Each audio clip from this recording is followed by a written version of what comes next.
So Refractor just got added, and when I say this guy is a DPS Demon, I mean it. I'm gonna show you how to use this guy in this video. I hope you will enjoy this.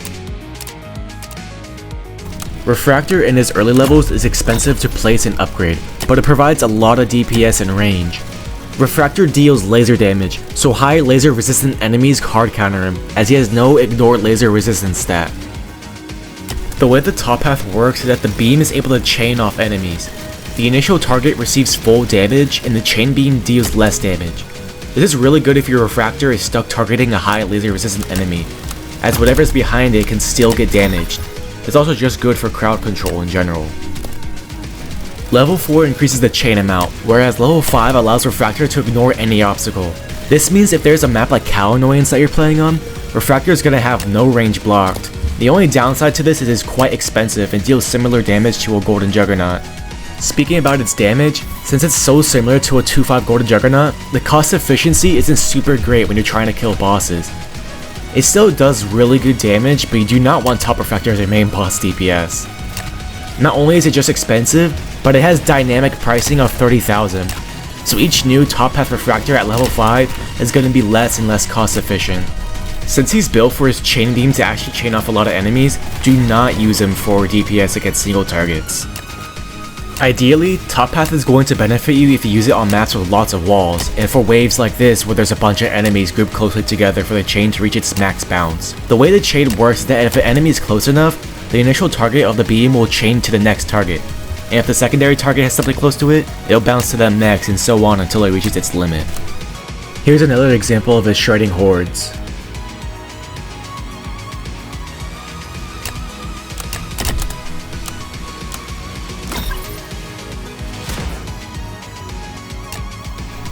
Now let's talk about the bottom path. At level 3, Refractor is able to increase his damage output the longer he is firing for. This ability has a cooldown, so after a bit, his damage will go back to base DPS. At level 4, this ability in DPS gets upgraded. Each 2-4 Refractor costs about 200,000 to place, similar to a Golden Juggernaut. However, the base DPS is significantly higher, and the max damage output is insane, either similar or more than a 2-5 Golden Juggernaut with a level 2 metacrits. As you can see here, my 2-4 Refractors are just absolutely destroying Phoebus and Zeus. It's way too strong in my opinion. A good amount of 2-4 Refractors is enough to absolutely destroy MK2+. You don't even need a max Refractor to kill him easily. Speaking about a max Refractor, at 2-5 the DPS can build up to over 20,000, giving Refractor the highest DPS output of any tower in the game. We're not even 30 seconds in, and MK2+ is already about to die. As you can see here, he's still going to get hurt a lot during his shield. If I had placed even more Refractors during this, he definitely would have died during his rage.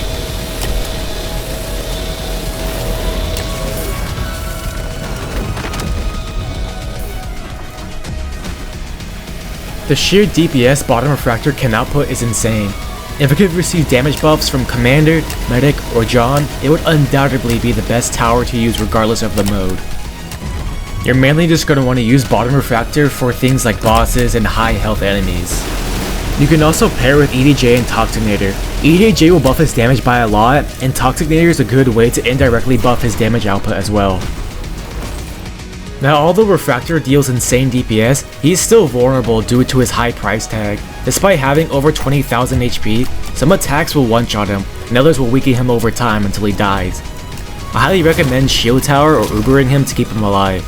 He's also great for Nightmare mode, as his DPS will shred most of the enemies. I also recommend you only use bottom path Refractor for Nightmare. Since Nightmare gives you so much money, 2-5 Refractor is going to be very affordable, and the DPS is going to carry you throughout most of the waves. He does have a 50,000 price scaling tag, but that's going to be very ignorable if you're making so much money. But also just be careful because air enemies and laser resistant enemies counter Refractor. In summary, bottom path Refractor is going to be the better choice. The sheer DPS output is going to be better against most hordes. The only time top path is going to be better is on maps with high amounts of obstacles, hordes with laser resistant enemies, since the chain can bounce off stuff, and hordes with dispensers if you're too lazy to retarget towers. When those situations aren't present, bottom Refractor should be your go-to. The DPS Refractor output should immediately tell you that it can be your main DPS. I also highly recommend you bring a sub DPS that does not deal laser damage, as Refractor has no way to quickly kill laser resistant enemies. Towers like XWM turret, Warden Juggernaut top path, or Helicopter are good sub DPS options. To protect your Refractors, you need to either have Uber or Shield Tower, as it's going to hurt your money a lot if a 2-5 Refractor were to die. Especially have Mobster or Golden Mobster if you're bad at keeping towers alive, as you do not want to lose a 2-5 Refractor without cashback. Anyways, I hope you enjoyed this guide. I had a poll on my Discord if I should use my voice in these reviews, and the majority voted yes. If you'd like to join my Discord, the server link is in the description. Thank you for watching.